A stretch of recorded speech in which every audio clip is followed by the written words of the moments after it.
श्रीमद्भगवद गीता, श्री गीता के ज्ञान का 13वां अध्याय। 13वां अध्याय। स्वर्ण देख ललचे नहीं, मटी से नहीं वैरूसर, धरती को समुपवन की सैर, सुंदर नारी रत नहीं, नहीं मोह और काम, शीत उष्ण सम है जिसे नहीं क्रोध का नाम। जैसे सोवे पलंग पर तिमी, धरती पर सोए रोग द्वेष रहित, जो भक्ति में दृढ़ हुए है अर्जुन। उस जीव को जानो, ब्रह्म का ज्ञान अति प्यारा, बेजा मुझे अर्जुन निश्चय जान।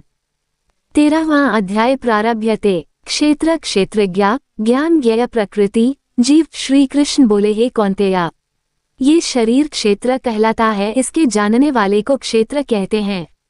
संपूर्ण क्षेत्र में क्षेत्रज्ञ मुझे जान। क्षेत्र और क्षेत्रज्ञ का जो ज्ञान है, मेरे मत से वही ज्ञान है। यह क्षेत्र कैसे रूप को है, उसमें कौन कौन विकार होते हैं, उसकी उत्पत्ति किस प्रकार से हुई और क्षेत्र का क्या प्रभाव है, इत्यादि बातें संक्षेप में कहता हूँ, सुनो। अनेक ऋषियों ने अनेक प्रकार के छंदों में इसको बताया है, वेदों में भी पृथक पृथक वर्णन किया है और हेतु वाले ब्रह्मसूत्र पदों में विशेष करके भी यह ज्ञान निश्चय किया गया है। पंच महाभूत अहंकार, बुद्धि, अव्यक्त प्रकृति, 10 इंद्रियां, मन तथा 5 इंद्रियों के विषय तथा इच्छा, द्वेष, सुख दुख, संधात, चेतना, धृति, इनके समूह संक्षेप में क्षेत्र और क्षेत्रज्ञ के यही विकार हैं।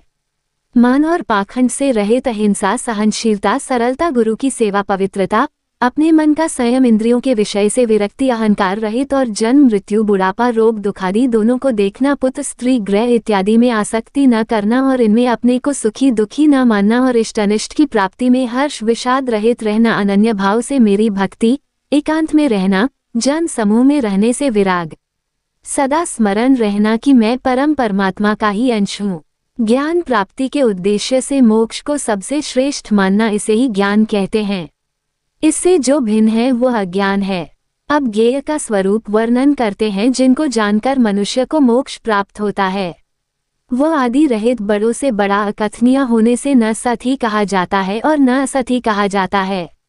सब उसके हाथ और चरण हैं, सब और नेत्र, सिर और मुख हैं, सब और कान है, वह सब इंद्रियों के गुणों का प्रकाश है, पर उसकी कोई इंद्री नहीं है, जिसको किसी से आसक्ति नहीं है, पर जो सबका आधार है, जो स्वयं निर्गुण होने पर भी गुणों को भोगता है, जो सब भूतों के बाहर भीतर है, तो भी चर और अचर है, जो अत्यंत सूक्ष्म होने के कारण जाना नहीं जाता, जो दूर भी और निकट भी है, जिसके विभाग नहीं होते पर जो भिन्न भिन्न भागों में विभक्त है, समान रहता है। समस्त भूतों का पालन, नाश और उत्पन्न करने वाला वही ज्ञेय है। वह अंधकार से पर ज्योतिर्मान पदार्थों को ज्योति देता है।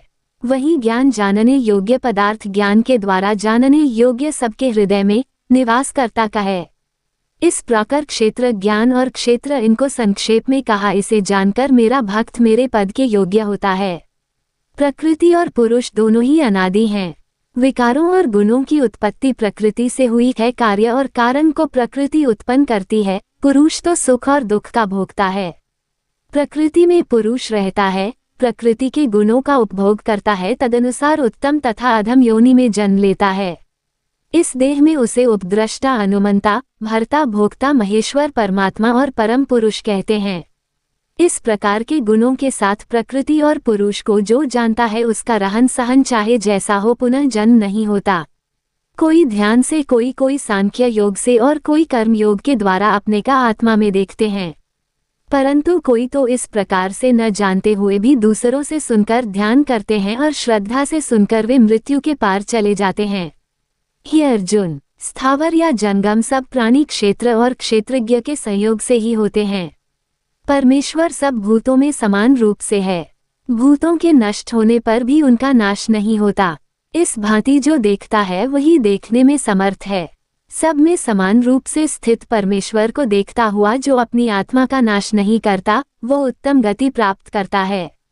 जो ये देखता है कि प्रकृति द्वारा सब कर्म होते हैं और आत्मा को अकर्ता मानता है, वास्तव में वही मानव देवता है। जब वह भिन्न भिन्न भूतों को परमेश्वर के बीच एक रूप देखता है और उसी से उनका विस्तार देखता है, तब वह ब्रह्म को प्राप्त होता है। हे कौन्तेय, अनादि और निर्गुण होने से परमेश्वर अव्यय है। शरीर में रहता हुआ भी वह कुछ नहीं करता, न उसमें लिप्त होता है।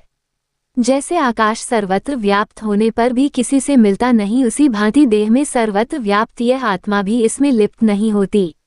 हे अर्जुन, जैसे एक ही सूर्य सारे लोकों को प्रकाशवान करता है, वैसे ही क्षेत्रज्ञ सारे क्षेत्र को प्रकाशवान करता है। जो लोग ज्ञान दृष्टि से क्षेत्रज्ञ का भेद तथा भूतों की प्रकृति देखकर मोक्ष का उपाय जान लेते हैं, वे परम पद को पा लेते हैं। इति सुपनिषत्सु ब्रह्मविद्या योग शास्त्रे श्रीकृष्ण अर्जुन संवादे भक्ति क्षेत्रया योगो नाम 13वां अध्याय समाप्त। 13वें अध्याय का महात्म्य प्रारंभ। श्री नारायण जी बोले, हे लक्ष्मी, अब 13वें अध्याय का महात्म्य सुन। दक्षिण देश में हरिनाम नगर था। वहाँ एक व्यभिचारिणी स्त्री रहती थी। एक दिन एक पुरुष को वचन दिया कि अमुक स्थान मैं तेरे पास आऊंगी, तुम वहाँ चलो। वह पुरुष किसी और वन में चला गया और वह स्त्री ढूंढती ढूंढती हैरान हो गई, पर मनुष्य न मिला। सांझ पड़ गई, गणिका प्रीतम का नाम लेकर पुकारने लगी। इतने में वह पुरुष मिला। दोनों प्रसन्न होकर बैठे। इतने में एक शेर आया और गणिका को खा लिया। तब देवदूत धर्मराज के पास गणिका को ले गए। धर्मराज ने हुक्म दिया, इसको चांडालनी का जन्म देवो। श्रीनारायण जी कहते हैं, हे लक्ष्मी, उसने गणिका की देह त्याग कर चांडाली देह पाई। कई दिन पीछे एक दिन नर्मदा नदी के तट पर चलती थी। वहाँ क्या देखा कि एक साधु गीता के 13वें अध्याय का पाठ करता है। उसने सुन लिया। जब अध्याय पढ़ के भोग पाया, चांडाली के प्राण छूट गए। देव देही पाए। आकाश से विमान आए, जिस पर बैठकर बैकुंठ चली गई। तब श्री नारायण जी ने कहा, हे लक्ष्मी, ये 13वें अध्याय का महात्म्य है। जो प्रीति के साथ पढ़ते हैं उनका फल कहाँ नहीं जाता। अनजानेपन से भी पढ़े तो परम धाम को प्राप्त होता है। जय श्री कृष्ण। राधे राधे।